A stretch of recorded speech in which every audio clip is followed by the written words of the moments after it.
Now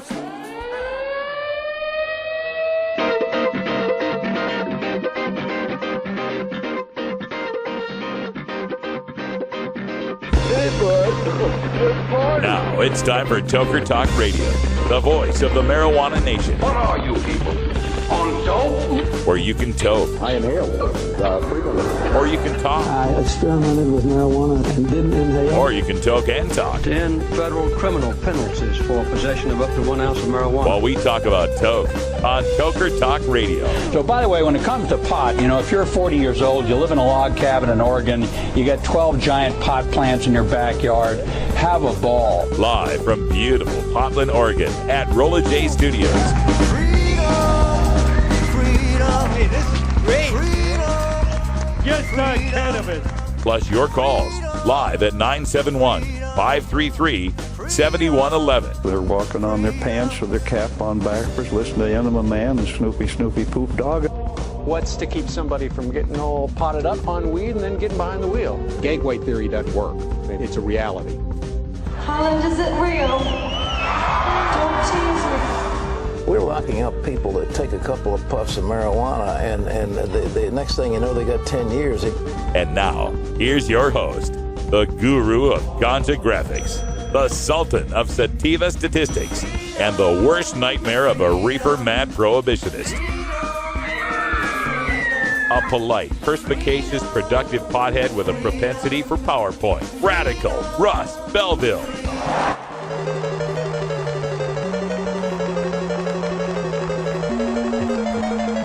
Tired of running. Run, Forrest, run! Mario, no! Welcome, everybody. It's time for Toker Talk Radio. I'm Radical Russ. That's Brian the Red. And hanging out over there on mic 4, I believe it would be, is Normal Pookie. There's your mic. You gotta point that at your face.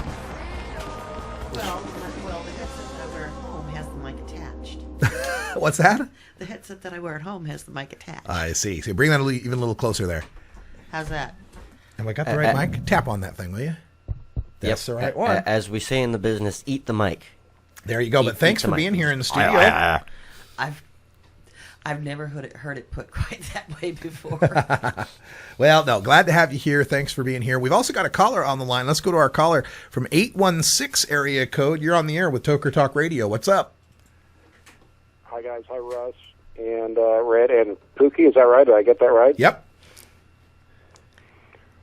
So I was absolutely outraged with blood pressure problems when I saw the Minnesota report you gave, Russ. Yeah. Look, these cops have had their way for, 76 years? Yeah. I mean, I don't know. You absolutely do a great job of dissecting everything, and you're fantastic at it, Russ. Thank you, man. And I mean that. You have a way of explaining things and bringing it to just such a easy way of looking at things. It's great talent you have, by the way. But I want to move forward here. These cops have had their way for 76 years, plus or minus. And for them to stamp 4 names of 4 law enforcement agencies on top of a piece of paper and with their demands for people who need medical marijuana proven to help them here in the Midwest, and then to just lay out their 1 through 10 items. I have not looked at the document. I'm going off what you showed, but I take your word for it because I know who you are. You look shit up. Thanks, man. Well, here, I'll pull that up on screen, too. This is absolutely outrageous. Look, where I live anymore, and I'll get through this. The police cars are black. They have these flat, scary light bars on them with the little hubcaps, and they're there to incarcerate and jail you. And that's all they do all day here in the Midwest. Mm-hmm. So if anybody out there on the West Coast thinks reefer madness and jailing people for a roach isn't going on here in the Midwest, I promise you it is. Personally, I'm looking at 7 years for 6 of the indica plants. The case is coming to a close. It's getting a little bit better, but it's not over. They want to give me a felony for that. So these law enforcement agencies have had their way for 76 years, and now they, the public servants, want to direct law and make law. This is absolutely outrageous. They are there to serve and protect, but do you ever see that on the side of a police car, Russ, anymore? Have you ever seen that lately? Not a whole lot. I think it was Diane Goldstein from LEAP who once said, we've gone from to serve and protect to search and arrest. And incarcerate. Yeah. The only thing that gives them an orgasm is cuffs. Well, I'm not going to limit that to just cops, but I get what you're saying. So this is outrageous. They are not lawmakers, and everybody in Minnesota that's listening to my voice needs to fight back against this. I don't know the organization. I work for Shelby Cannabis here in Missouri. By the way, 2 bills were introduced, St. Louis, Kansas City, for medical marijuana recently. You may have covered it. I might have missed a show, but this is outrageous. Anybody in Minnesota that puts up with this, there needs to be a major pushback. They are not lawmakers. They are servants. And this needs to be the pushback. You know, it's not our nature as people who smoke cannabis to push back. And that's probably why it's taken 76 years to get to this point. But that's part of it, I think. This is absolutely ridiculous for them to document like this and then shove it down the throat of everybody thinking they're lawmakers. They are not. And they're not doctors either. They don't know a thing about the medicine that they're talking about or how it's used or how the patients benefit. It's really just rent-seeking. They're protecting their pocketbook. They're protecting their easy arrests and their asset forfeitures and their make-work programs and getting paid overtime to pick up, to go weeding. I mean, yeah, it's so naked now that everyone recognizes it. In fact, one of the Minnesota legislators said the same thing. It's like, go do something functional. Yeah. Yeah. Okay. And one of the Minnesota legislators even said that, was saying, it just seems law enforcement's opposed to this because of, monetary issues. Thank you for your call. Thank you for your outrage. We appreciate it. Thanks for the compliments, man. Appreciate that too. You're welcome. You guys are great. All right. When we come back, we got a tweet coming around from Jodie Emery, who debated Project Sam up in Canada. We'll take a short look at that. But right when we come back, Fan Friday Trivia. Time to give away a magazine. Stick around. We'll be right back after these messages from our 420 friendly sponsors. Support these advertisers because their ad money goes straight to the Russ Belville Show.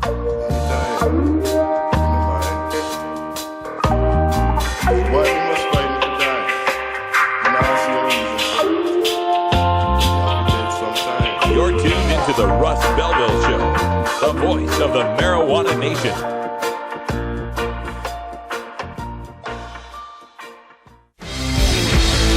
When you are starting up a medical cannabis business, you don't just want any attorney.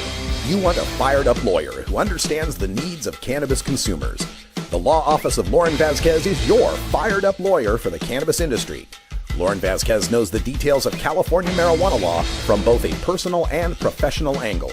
Lauren Vasquez rose from the ranks of college normal activist to become one of the Bay Area's best marijuana lawyers.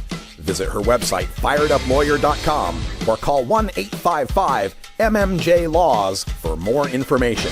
That's 855-665-5297 for Lauren Vasquez, your fired-up lawyer, or email fireduplawyer@gmail.com. The number again is 855-MMJ-LAWS, 855-665-5297 for your fired-up lawyer, Lauren Vasquez. Lauren Vasquez is an activist attorney you can trust. Call today. 420 Radio. Tune in, turn on, get highly educated. Hey, Tokers and Tokettes, Radical Russ here to introduce you to my friend Matt and all the staff at Lush LED Lighting.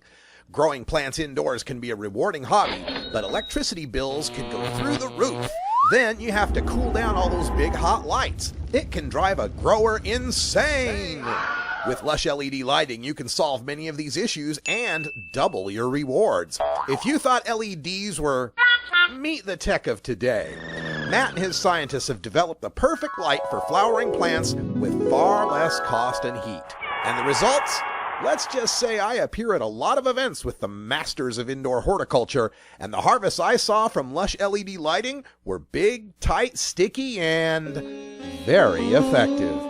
Check out LushLEDlighting.com right now and tell them Radical Russ sent you. Double your rewards and lower your expenses with Lush LED lighting.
Time once again for the High Times Magazine giveaway on 420radio.org.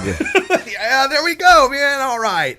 We're getting it. It's time for Fan Friday trivia, and we're giving away at High Times Magazine. This is the November 1976 issue. Really cool stuff. We do this every Friday. We ask a drug reform policy, prohibition, whatever. We ask a trivia question. And based off of our 420 Radio drug test game show, which you can order from our 420 Radio shop, it works in Excel and it's completely customizable. You can download today from the 420 Radio shop. And our trivia question was, let's see if I can find the trivia question. Yes. What were the two drug reform organizations that merged to form the Drug Policy Alliance? The two drug reform organizations that merged to form the Drug Policy Alliance. And it was the Linda Smith Center and the Drug Policy Foundation. And so we got a number of people that answered the question. And let's see, we got that one. And there we go. And we got a few of these. All right, so let me get all the entries together. Drug policy, yes. And that one too. Okay.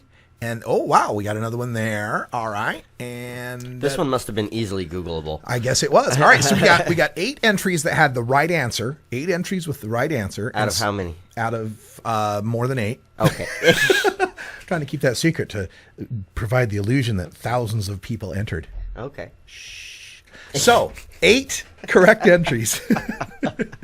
And since we've got our guest Pookie here, we're going to turn to Pookie to pick a number randomly from 1 to 8 to give us our winner. 4. Pookie picks number 4. That person would be Meddy Grove, Vermont. Fran Danek won. Is our winner. Congratulations, Fran. Awesome. Meddy Grove, Vermont is our winner. So send me in. I probably have it, but send me in your email. Send me in your mailing address, and we will mail out not only the November 76 High Times, but a Marijuana Bill of Rights poster, some cards, some stickers, a little prize pack for you. Courtesy of 420 Radio, and courtesy of you, the VIPs who donate to make this all possible. Thanks for being a VIP and supporting 420 Radio. So what I love about these, one of the main things I love about these old High Times is these trans-high market quotations, where they give you a location and then they give you what the grade of cannabis is, their description of it, and then how much it costs for an ounce or a pound or whatnot. And the descriptions are some of the funniest things. Like in the USA, in '76, Lebanese hash oil was unavailable. That's the term they used to describe Just it. Unavailable. Plain can't get it. But it still was priced out at $25 to $35 a gram, or $400 to $500 an ounce, even though it's unavailable. Yeah, you can't get it, but if you could, here's what it would cost. And then they've got, since it's trans high market, they've got all over the world. So like in Hong Kong, they've got mainland weed, described as worthless. $10 to $15 an ounce, $140 to $200 a pound. Wowza. What were they paying here then? Let's see, for here, we'll just go regular, domestic promising crops, 10 to 25 an ounce, 150 to 300 a pound. So top grade Mexican, Guerreran or Oaxacan would go from 35 to 75 an ounce, 400 to 700 a pound. Wow. And Hawaiian was excellent when found.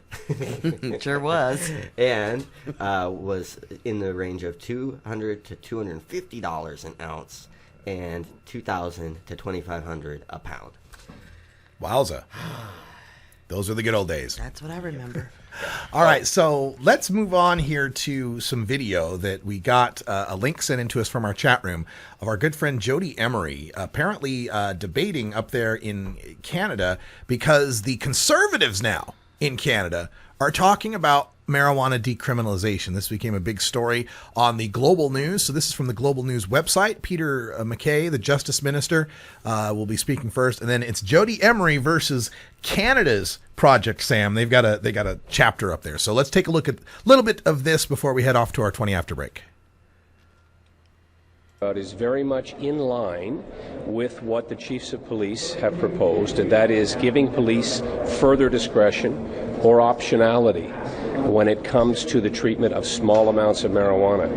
That is to say that the criminal code offenses would still be available to police, but we would look at options that would give police the ability, much like the treatment of open liquor, that would allow the police to ticket those type of offenses. All righty. Minister Peter MacKay kind of felt like that came from left field. Not really. You know, he mentioned the chiefs of police. They made this very clear to the Tory government that this is what they are interested in. But I'm not sure that everyone was expecting Ottawa to agree. Joining us now to talk about pot, Jodie Emery, how are you? Doing well, thank you. Good. And on the phone, Pam McCall, who is with Smart Approaches to Marijuana Canada. Hi, Pam. Hi there.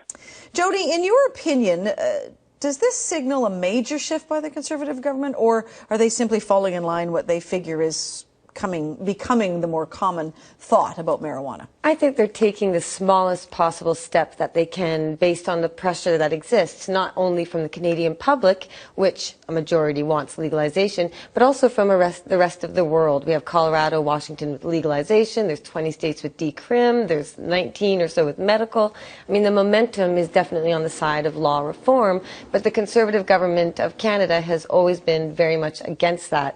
But they don't want to look like dinosaurs all the time, so they're doing something small to appease the public who want reform, but I don't think it goes far enough, and I think it could actually be even worse. Mm-hmm. Do you think it could be more of a punishment? I mean, we talk often, you know, much of this is at police discretion right now, and what you hear anecdotally is that typically people, if they get caught with joints, pot, if it's a small amount, cops just turn a blind eye. Yeah, and there are a lot of police officers who do that, and it's very smart of them to save their time and resources and tax dollars.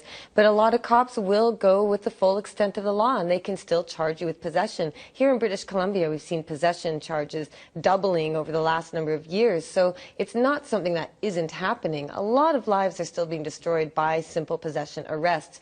And if cops are still being allowed to do it, that makes the law even more unjust, because if you can get away with it in one place and then just 10 minutes out of town get busted and thrown in prison, that's not a fair law. Yeah, the maximum penalty is 5 years in jail or a $1,000 fine, so it is pretty steep. Pam, what's the focus of Smart Approaches to Marijuana? Are you in favor of tickets, fines for small quantities of pot? Well, we're a health-oriented organization who will do everything we can to reduce the usage of marijuana in this country, specifically with youth. And we absolutely think that, you know, we don't want to see people thrown in prison, nor are they being. There were 7 people who were charged and actually saw jail time in 2011 in British Columbia. So we're not talking about a great deal of people having their lives affected at the moment with the current situation. However, the law that's on the books right now isn't being enforced by the RCMP and police because, you know, just the way things have gone. So the Conservative government, the government of the day, is looking to address the way things are and the way law is.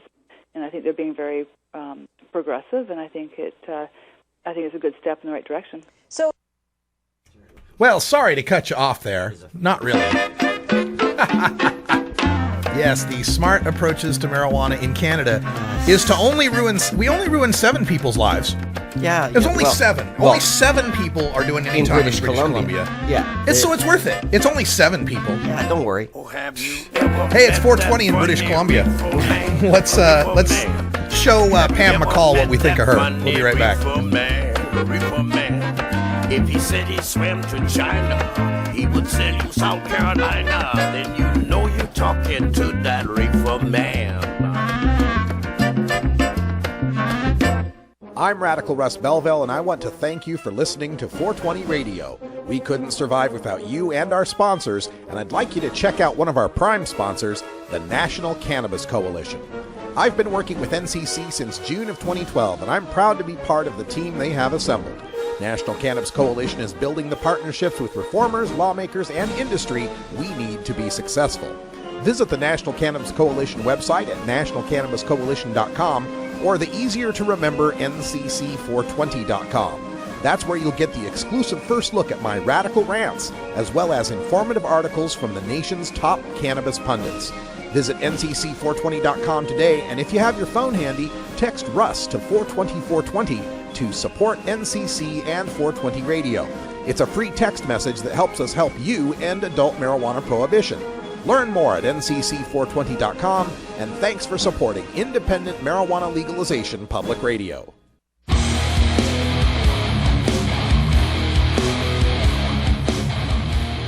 You know Herb Thrasher from the Herb Thrasher Flower Hour.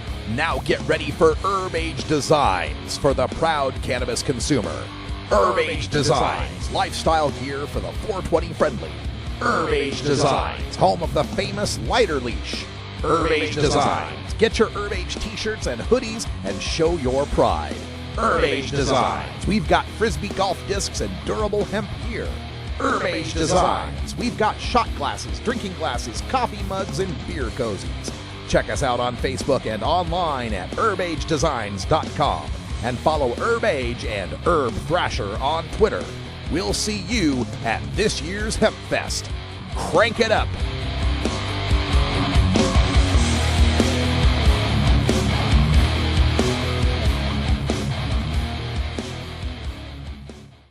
Drug Truth Network Cultural Baggage with Dean Becker from Houston, Texas. Every Monday morning at 8 a.m. Pacific, 11 a.m. Eastern, and 4 p.m. GMT. Right here on 420radio.org.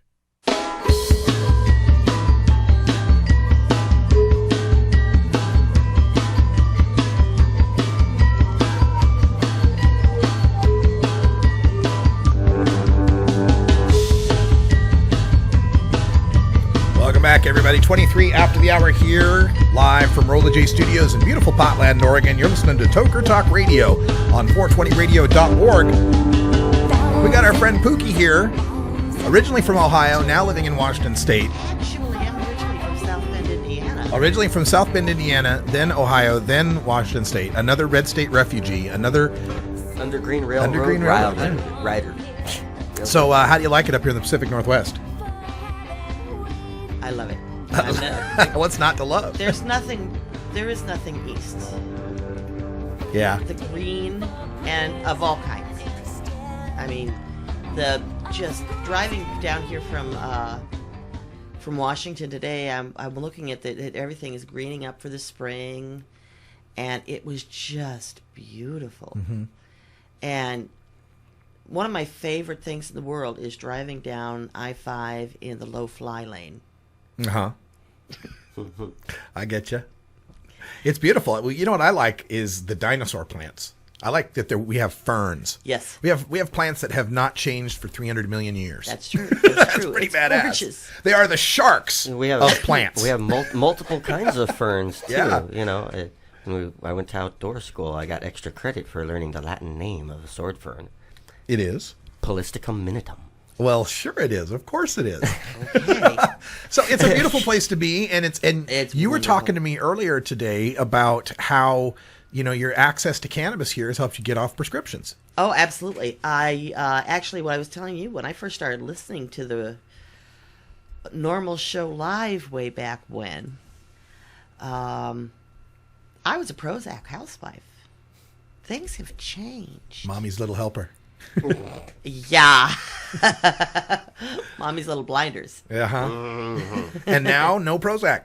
No Prozac, no antidepressants at all. And it's like, oh my God, what the hell did you people do with the planet while I was dozing? Yeah. Now, had you gotten to this point before coming out west? Well, I got off the Prozac while I was still in Ohio, actually. So we can't say that it's just because you're out here where you're free, you felt better. It's also, you were in Ohio when but this I happened. was still taking an antidepressant for a while. Okay. As of my last checkup, I am now completely off of all pharmaceutical antidepressants. Fantastic. And unfortunately, my brain works now. Unfortunately? How's that? Well, no. Well, when I first started listening to Normal Show Live, my real life surname was entirely different than it is now. Ah, yes. That had something to do with so escaping the pharmaceutical fog opened your eyes to other realities that needed changing? Oh, my goodness, yes. Yes. Oh, my goodness, yes. Yes, and a name change was in order. I gotcha. 2 of them in short order. It was kind of weird. Anyways. But, oh, yeah, it's great out here. And driving down the highway and I have a certain amount of cannabis in my trunk. And I'm not breaking the law. Yeah. Isn't that a beautiful feeling? It doesn't matter. I remember the first time I was driving around after getting out here to Oregon, and I was working with Madeline, and we were doing the cardholder meetings. And there was one point where I had to haul it was 4 big plants, big 3, 4, 5 foot tall plants. We had, we put black plastic garbage bags over them because they can't be in public view, but. They're in the back of my rig, and they're, you can see that I'm hauling big somethings in the back of my rig, right? And so I'm driving, and this cop, I see behind me, a cop has kind of pulled over in the lane behind me and is following me. And that ice chill that you get, yeah. All right, be cool, man. Just be cool. Right. Don't speed. Are you going the right speed? Everything's good. And then, wait a minute. I'm a card holder. I'm not breaking the law. Perfectly legal. I'm not. Everything's cool. And then that ice just melts. Yeah. And then you're just like, well. And that freedom. Hi, cop. Yeah, exactly. Hi, cop. That freedom and that feeling is indescribable. Is that, Absolutely similar? unbelievable. Is that how you felt? Oh, my God. Well, somebody's telling me about someone back in Ohio who needs access to cannabis because they're being treated for cancer. And I had to stop and think, yeah, okay. Yes, I know who I need to call, and I know how to... Because back there, this is a production. Mm-hmm. Out here, it's a stop at the corner store. Mm-hmm. Yeah, back there, you got to know a guy who knows a guy. And exactly. You have to set up a meeting with the person to see that, blah, blah, blah, blah, blah. Been there a million times. And that's why I like the metaphor that we're using of Undergreen Railroad, because similarly, back in the day when the slaves were trying to escape, there was a series of, you had to know the person who knew the person who had the connection, who could make the coded reply and all that. I did a report on Harriet Tubman. Yeah. So, yeah. Is that similar? Well, Harriet Tubman was the founder of the Underground Railroad, which, was the network of sympathetic families who had hidden compartments in their houses where they would hide these runaway slaves, and there was one place that had a barn that had a completely fake back, behind the hayloft, and there would be sometimes 20 to 30 slaves hiding back there because there were people, the posses would go around trying to see, oh, you got your registered slaves. Oh, they got your mark on them. They were like cattle. They had branded them, but when they get away, they find their way to another state and we're finally able to live free. It was a beautiful thing, but, that they were actually able to get away, but it was a hell of a journey along the way. Now, none of this metaphor is to minimize slavery. No, of course we're not trying that. But there are parallels to shed in light that. on the parallels. Yeah, just shed light on the parallels of people having to flee their own states because of the difference in laws just to live. Yeah. Libra. Yeah. Yep. Lively Libra. Yep. She had to flee her home state. Oh, she lost her job. Yeah, that was, lost that her was career. Horrible, but but there was a point where we discussed, or where she mentioned that she knew she was taking that risk. Mm-hmm. Yep, she always knew it. So there was no doubt there. But I could write a book. Yeah. Well, we know so many people who've had this from the situation. 1979 High Times where you could get an ounce of passable. We called it ditchweed for $40 an ounce. Mm-hmm. Through the Reagan era. And the blinders they put on us with pharmaceuticals and back. There's more to it than you realize. If it weren't for people like Keith, I don't want to think where I'd be. Yeah, and that's why we do what we do, just trying to bring the truth to everyone and provide it in an entertaining and informative way, something you can listen to on your commute, something you can listen to at work. I was talking to some guy who says, yeah, man, I'm at work and I've got your podcast on in my headphones. And like everybody there is like, they're totally square and they're totally anti-pot. They have no idea what I'm listening to. Yeah, I love those calls. And then we get, the other calls from the people who are listening, like the military guys. Yeah. We had someone from the Air Force call us, and that's always good too, because it lets us know that, we're not alone. Everybody tokes, and if they don't toke, they shouldn't be down on people who do. It's just it's a choice, It's pharmacological McCarthyism was one of the normal terms that we used to use, and it really, if you change some of the words and you use the same sentences they use, and you change some of the words, it becomes glaringly obvious. Like if you change the word marijuana to scotch, right, and just say some of the things they say about it, it would make no sense, right? Anyway, I wanted to play a little bit more Jodie Emery because we had just heard Pam McCall from Smart Approaches to Marijuana in Canada talk about how, there's only 7 people in British Columbia whose lives got ruined, and thrown in prison and everything. I mean, not counting Jodie's husband. Yeah. Because he's extradited. in an American prison, so that wouldn't be in the British Columbian system. So Yeah. let's see what she has to say and how Jodie rebuts this nonsense. Then is your major concern would be with teenagers, young people using marijuana? Well, Canada leads the Western world with the highest incidence of youth taking up marijuana. We have more youth in this country using it than anywhere else in the world. So I absolutely think we have a crisis in the country as far as usage, and we have to address that. And that really should be the focus here, not necessarily the judicial system, but the health system. And I think that really should be the focus. This is something I just wanted to stop for a second and just think about what she's saying for a second. The problem is that we've got a rampant increase in use. Right? Nobody talks about is there a rampant increase in harm? What is the bad thing that has happened because people are using pot in British Columbia? That's what never gets addressed. It's just use per se. That there's more use, that's bad. All right.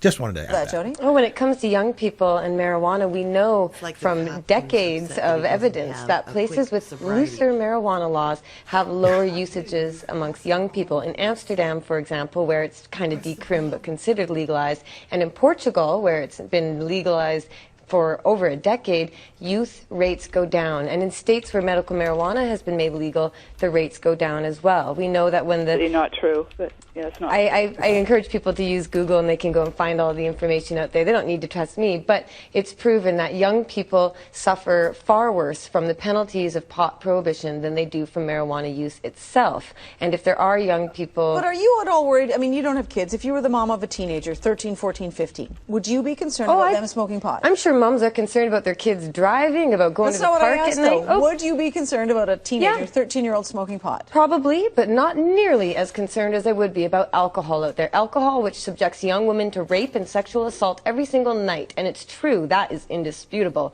that alcohol is putting young people at risk far greater numbers than marijuana So ever why does. is alcohol so dangerous and pot isn't? Well, because alcohol is proven to actually cause physical harm and brain damage scientifically.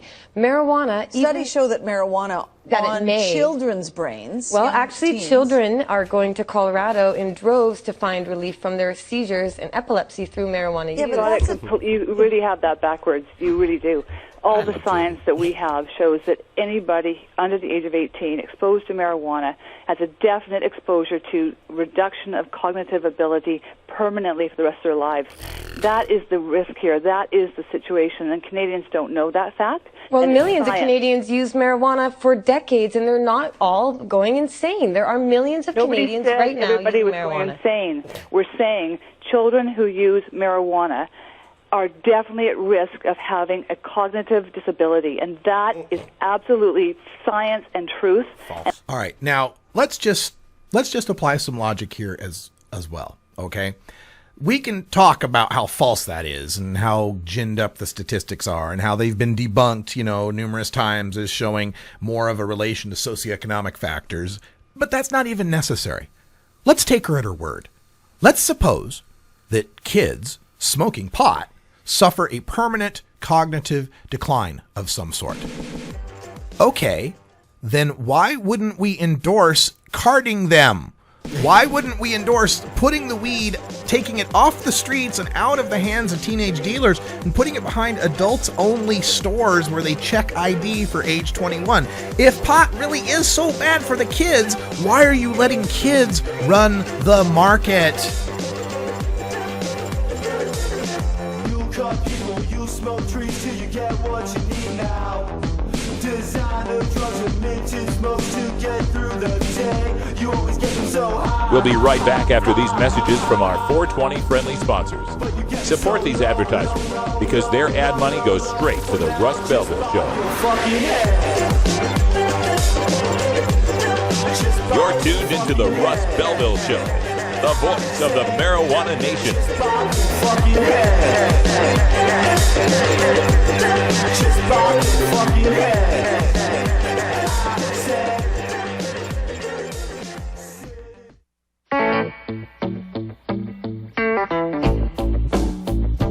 I'm a reefer smoking man. Wood Pipes Smoke Shop and Speakeasy is your source for cannabis community gear in southern Wisconsin. Owners Brian and Tammy Wood are located in Kendall, just outside of Madison, and they've got everything for the smoking enthusiast, including a full assortment of pipes, water pipes, hookahs, bubblers, one-hitters, and so much more. They're open noon to 8 p.m. Monday through Saturday and can help you with your detoxification therapies as well.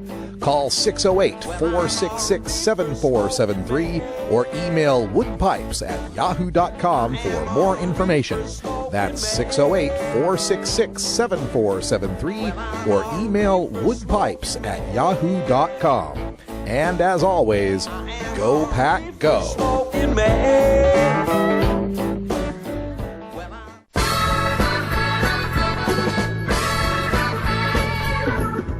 Support the Russ Belville Show. Text the word Russ to 420-420 and connect with the National Cannabis Coalition. You can also send $10 to the Russ Belville Show right from your smartphone. That's Russ to 420-420.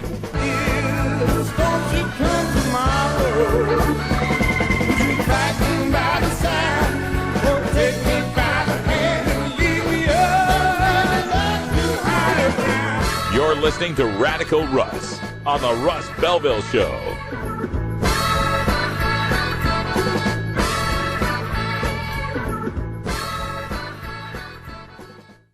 .420 Radio, the world's voice of marijuana legalization. Georgia. Hi, this is Willie Nelson, and I need your help. Alcohol prohibition didn't work in the 20s, and marijuana prohibition isn't working today. It's time we stop arresting law-abiding citizens because they prefer marijuana over alcohol. Nearly 2,000 Americans are arrested every day on marijuana charges. We're unfairly destroying the lives and careers of hundreds of thousands of people each year simply because they smoke marijuana. These are not criminals. They're average citizens like you, good neighbors who work hard, raise families, pay taxes, and contribute to their communities. We need your help to end marijuana prohibition once and for all. It's the fair thing to do. For more information, contact NORML, the National Organization for the Reform of Marijuana Laws. Call toll-free 888-67-NORML or visit their website at norml.org.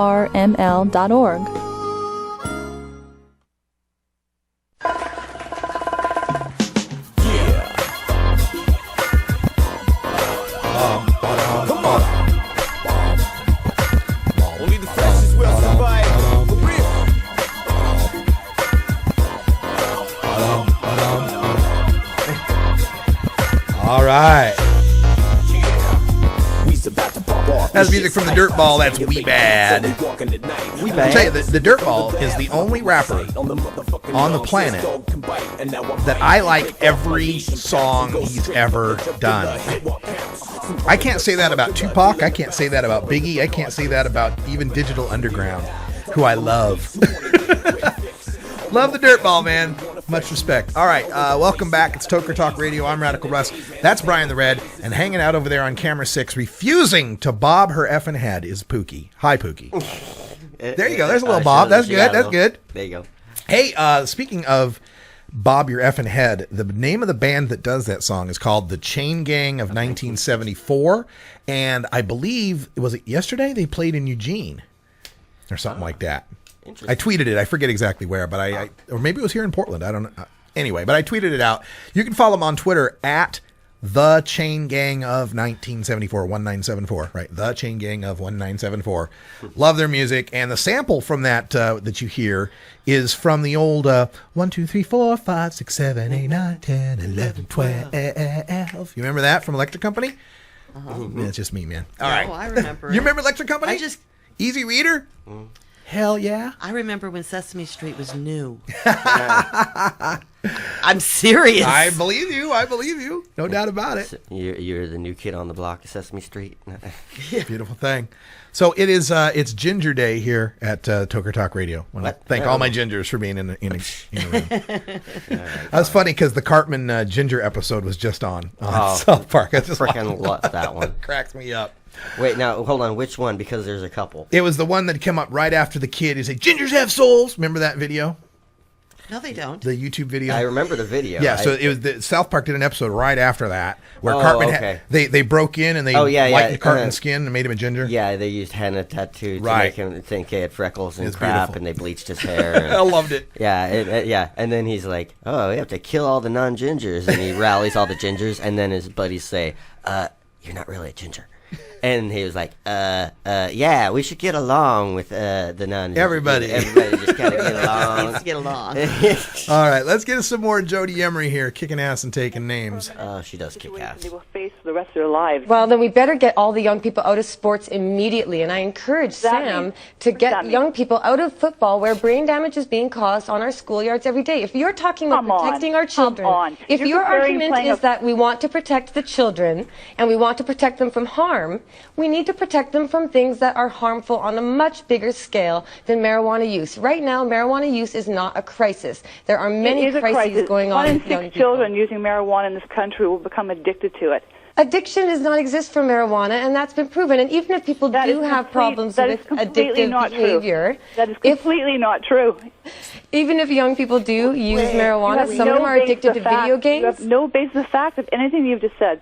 Anything. All right, so I'll give you the basis of fact. And I can't say for Canada, but the 1 in 6 figure is something that came from the National Institutes of Drug Abuse here in the United States, and it was relying on data from the National Survey on Drug Use and Health, Pam McCall. So here's how that breaks down. In the United States, there are 60 million people above the age of 21 who had tried marijuana before the age of 18. I'm sorry, 18 in both of those cases. There's 60 million people over the age of 18 now, adults now, who tried pot. The first time they ever tried pot, they were under the age of 18, right? So there's your 60 million who tried pot when they were kids. Of those 60 million, 20 million of them smoked pot this year. Okay, so 20 million, about 1/3 of them. So 2/3 of the kids who smoke pot before the age of 18 aren't smoking it after the age of 18. Of the third who are, those 20 million, That's 1/3, right? So to get it to 1/6, we need to figure out what 10 million pot smokers are, right? That would be our 10 million addicts, right? Because 1 out of 6 kids, right? 60 million tried it before the age of 18. 1 out of 6 of them would be 10 million. You know how you get 10 million pot smokers from the National Survey on Drug Use and Health? You have to include everybody who smokes pot 4 times or more per month. 4 times or more per month. That's a joint every Saturday. So if you think someone who smokes a joint on a Saturday is an addict, okay, then you're right. 1 out of 6 kids becomes pot addicts. You just said. I encourage people to look online. They don't need to believe me. They don't need to believe you. They do not can need to educate believe themselves. You. And one would have to ask, who is your lobby and who are you being paid by? I'm not being paid by anybody. My husband's in by? prison and he's a drug war victim, and my life is devoted to defending the people who are peaceful, non-violent. They always ask the, our side, who are you lobbying for? Who's who's paying you? We ain't getting paid. Yeah. We're doing this because the shit you're doing is wrong. And as Jodie said, her husband's in prison. Of course, that's what she's lobbying for. Yeah. The question is, who are you lobbying for? Where does Project SAM get its money? Now, Bobby Plashorn's got a book coming out called Greed and Evil. That's going to point out all the financial ties of where this industry is getting its money. I'm telling you, flying Kevin Sabet all around the country ain't cheap. I know he's not flying the coach flights that I'm flying too. Yeah. So I'll tell you what, when I'm flying, it's because people like you and the organizations that support marijuana legalization are buying me coach tickets with 2 layovers. And I'm staying at, $39 motels most of the time, not in Minnesota. Or but on most couches. Of the time. Couches. I put you up in a tent. Yeah, she put me up in a tent, for God's There you sake. So, all right, let's get back to McCall. Let's see what other stupid things she has to say. Violent victims of a drug war. I don't get paid anything. I pay money to keep my husband safe in federal prison, where he has been sent for spending millions of dollars he raised and gave away in its entirety to change the laws, which is what's happening in the United States. Did he break the law? Did he break the law? He sold seeds, and the United States Drug Enforcement Administration admitted that all of his money went to political activist groups, and his own prosecutor admitted that marijuana should be legal. Well, My husband's you are doing, personally, I think you are doing an incredible disservice to this country and the youth of this country, and you should not be given the amount of time and space you are given, because your point of view is not based in science, it is not valid, and it's completely biased. All right, I'm going to stop you both right there. We need to take a commercial break. We are going to continue this conversation. We're going to take a break. We'll Wow, right what a back time to after take this a commercial with more break. Hold Ann on. McCall and Jodie Emery on pot. All right, so we're going to go to break as well, because I have to have enough time here at the end of this. I'm not going to have enough time at the end of the show. I'll save it for next week, because I've got Congressman Cohen. Representative Steve Cohen from Tennessee. There's another hearing. They've been having more and more of these hearings. This is the latest hearing video of him ripping into the drug warriors. But it's about 14 minutes. We don't have enough time for it. So when we come back, we'll play the rest of Jodie and we'll wrap things up. Thanks for joining us. We'll be right back. We'll be right back after these messages from our 420 friendly sponsors. Support these advertisers, because their ad money goes straight to the Russ Belville Show.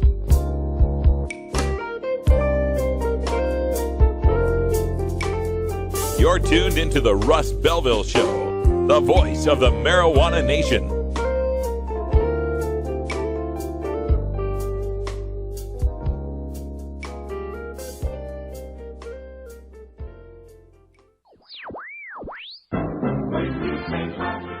Marijuana and alcohol are the 2 most popular recreational drugs in America. Marijuana smoking is non-toxic, relatively safe, and has a low risk of dependence.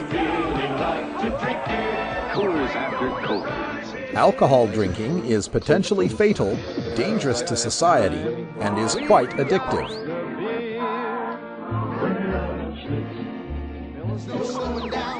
Marijuana is safer, so why are we driving people to drink? That's the question of the new book, Marijuana is Safer, So Why Are We Driving People to Drink? By Paul Armentano, Mason Tvert, and Steve Fox. Visit Amazon.com or ChelseaGreen.com today to order your copy of Marijuana is Safer, or visit MarijuanaIsSafer.com. Jorge Cervantes TV, starring Jorge Cervantes from Barcelona, Spain. Thursdays at 9 p.m. Pacific on 420radio.org. This is Radical Russ encouraging you to take a look at the Weed Blog every day. Johnny Green and the staff at the Weed Blog are on top of all the latest developments in the fight to end marijuana prohibition nationwide. You can even get the Weed Blog on your smartphone by installing the Weed Blog app for iPhone and Android. If it's about weed, it's on the Weed Blog, including my original writing. So don't delay. Read the Weed Blog today.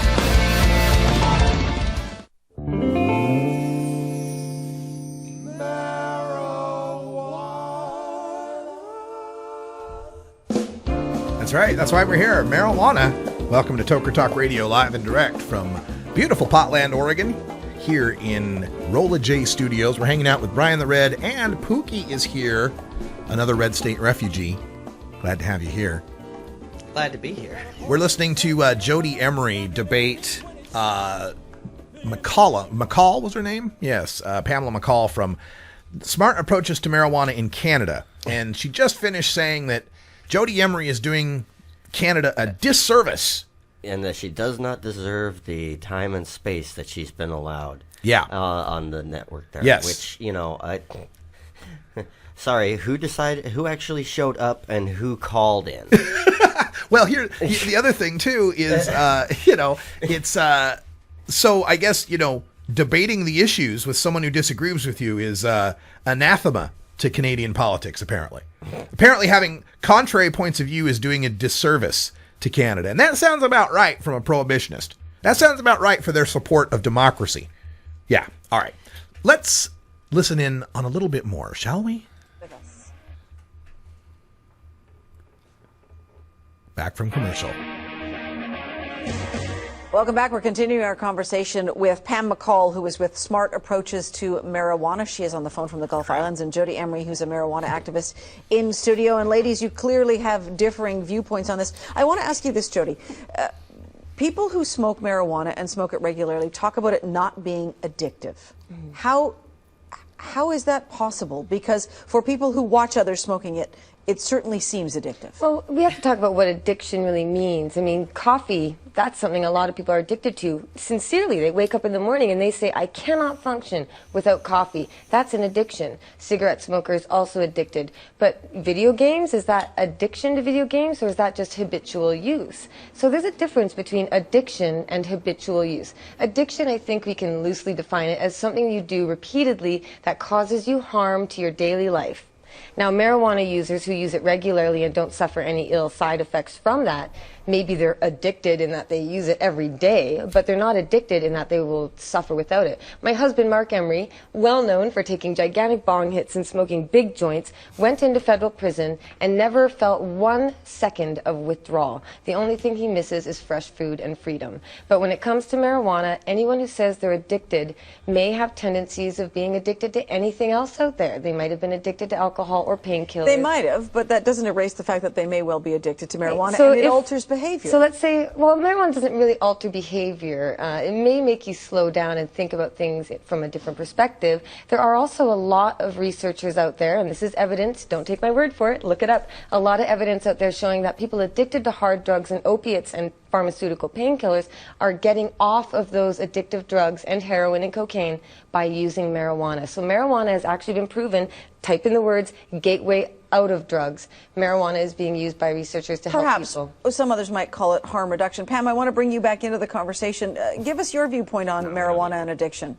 Well, we know from scientific studies that have been validated around the world that 1 in 6 youth who use it regularly will become addicted, and 1 in 10 adults if the fellow guest does not understand what addiction is and the crisis of that to not only the user but the family and what it does to them and their job and their future and everything else. That's very sad because. See, this is a case where I really wish I was there because I've suffered addiction. I've been addicted to meth, and my father was addicted to speed and alcohol. I've seen addiction. I lived as a a 10 or 11-year-old boy. I think I was 11. Now it's probably 10. A 10-year-old boy. We had a house that was out in the outskirts of Nampa, Idaho, kind of a rural place, and out by the airport, actually. And there was a mobile home that was behind our property. And I recall my dad spending 3 weeks in that mobile home, locked in by himself, trying to quit alcohol and speed cold turkey. And I remember hearing the screams. And I remember my mom coming in and bringing out rags that were, sopped up with puke and buckets of vomit and food that he couldn't eat. And, so I have somewhat of an idea of what an addiction really is, Pam McCall. I have some clue of what an addiction really is. And like Mark Emery, I smoke weed every day. I'm known for taking big bong hits on the screen. And there's times when I can't get marijuana, or I don't get marijuana, or I choose not to smoke marijuana, and it's no big deal. You people who keep saying 1 out of 6 kids is going to be addicted, or 1 out of 10 adults, and it's really 1 out of 11, even using the statistic that you're thinking of, it's 1 out of 11, 9%. But statistics. Even going by what you say is such an insult, affront, and offense to people who are really struggling with serious pharmacological addictions, the kind of which that if you quit cold turkey, you can die. The kind of addictions that force you to debase yourself and take you to the lowest levels of morality you've ever experienced. That's true addiction. And when we call people who are, just regular pot smokers addicts because they happen to get caught, we are taking away treatment beds, resource facilities, and a serious understanding of what addiction really is away from the people who could really benefit from that help. Only 1 out of 10 people who need substance abuse treatment is able to get it in this country. And part of the problem is we keep putting potheads in those beds when they should be better served for alcoholics, meth users, coke users, and heroin users. That's why I get so frustrated with these things. And going back to the statistic, the 1 out of 11 adults who supposedly gets addicted, the definition of addiction that they're using comes from the old Diagnostic and Statistical Manual for Psychology that defined as part of its criteria for addiction that using the drug gives you strange or interesting thoughts, that you'll continue using the drug even in the face of legal repercussions or employment repercussions. Well, yeah, when your use of the drug causes those things because it's illegal, not because you're having any problems at work, then yeah, you're going to get this huge definition of addiction in there. And finally, when we rate the common drugs, the 6 most common drugs, alcohol, cocaine, heroin, nicotine, caffeine, and marijuana, on a scale where compare them worst to least in 5 categories of addiction, marijuana comes up the least in 3 of the categories, the second least in another category, and the worst category it has, halfway up the scale, the 4th worst drug in terms of intoxication, because caffeine and nicotine don't intoxicate you that much. That's how addictive the marijuana is that we're talking about, Pam McCall. Addiction is a very real concept and a very real challenge in society, and be it alcohol or tobacco or marijuana, addiction is a plight, and it's a very sad situation for people to find themselves in, and can be a lifelong struggle. And marijuana absolutely is an addictive drug. Well, marijuana actually isn't that addictive, and even if it is, we shouldn't be punishing people for it. And in the United States, they found that the majority of people being sent to addiction centers, the research centers, and groups like SAM are actually funded by groups that want money from treatment. These treatment centers are being set up as an alternative to prison. By any treatment. So what happens is young people being sent to prison for addiction, or being sent to treatment, for addiction, aren't actually addicted. They had the choice between treatment for addiction or prison for possession. And of course they're going to choose addiction, which means they have addiction, but they don't. It's just their choice. They had to go that way because of the law. So what's your vision of Canada? What do you see? You like everyone to take up marijuana? Is this what They're not all going to take up marijuana. Right now, millions of Canadians use marijuana without any harm to society at all. And it's been going on since the 60s. Decades of millions of adults. The marijuana on the street today is nowhere near the marijuana of Woodstock. Oh, it's not your father's Woodstock weed. Oh, my gosh. Well, that's all the time we got for today. But kudos to Jodie Emery, who did a fantastic job not letting the prohibitionist filibuster the thing. Talk right over. If you're not going to show up in person, you're going to be on the phone? Hell yeah, I'm going to filibuster you. Good job, Jodie. Great work. Hey, coming up next, we've got the Jodie Emery Show. All right. 3 episodes of Jodie Emery for you. You can get more of that lovely lady from Canada. Great work, Jodie. That's all the time we got, but stay tuned. 8 p.m. Pacific, we've got Herb Thrasher Flower Hour. He's coming in. We got some metal. We'll be talking to Black Hell Oil live from Canada. It's like Canada Day today. Fantastic. I even got Canada Dry. For Brian the Red, I'm Radical Russ, and for Pookie as well. Until next time, take care of each other, Tokers.